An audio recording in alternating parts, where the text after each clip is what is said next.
Jim, how good a point is that? It's a brilliant point.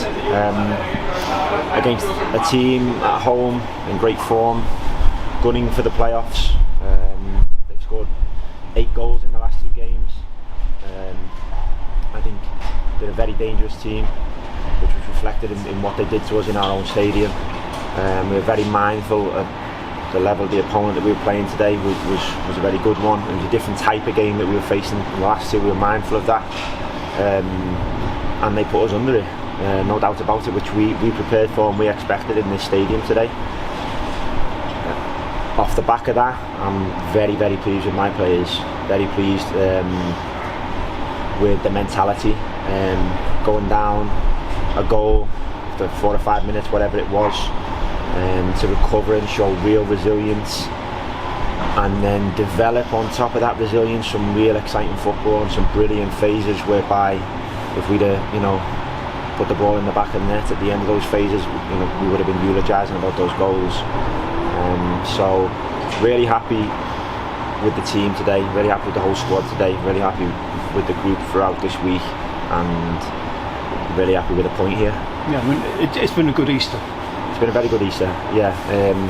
Off the back of obviously a horrendous position that we found ourselves in, and not a lot of hope from outside of our walls, but lots of hope inside our walls, lots of optimism, lots of excitement from me to work with these players, lots of excitement from me to try and create a game plan and a style that I believe can cause teams problems, and some substance. We've seen some substance from that in the last 3 games. I think we've seen real substance from that today.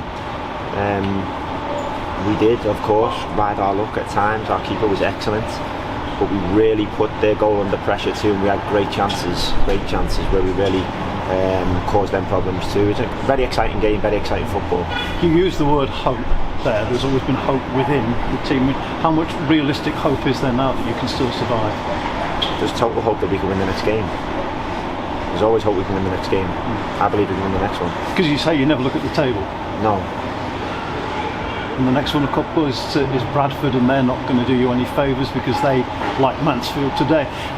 When you're playing these teams who are going for something themselves, it's always a lot harder, isn't it? It is. Most teams at this stage of the season are going for something. There's some that aren't, obviously, floating around the centre of the table. But yeah, it's another difficult game, and we'll just have to prepare to approach the task in the best way we see fit, and give the opponents as much attention as they deserve, which is obviously plenty, but then try and focus on ourselves as much as we can and try and produce the kind of stuff that we want to produce. And I thought at times our actual individual skills today on the ball let us down at times. I think there was moments where we were one final pass away, particularly in the first half, from really getting beyond, really penetrating, and we didn't quite have that in the first half.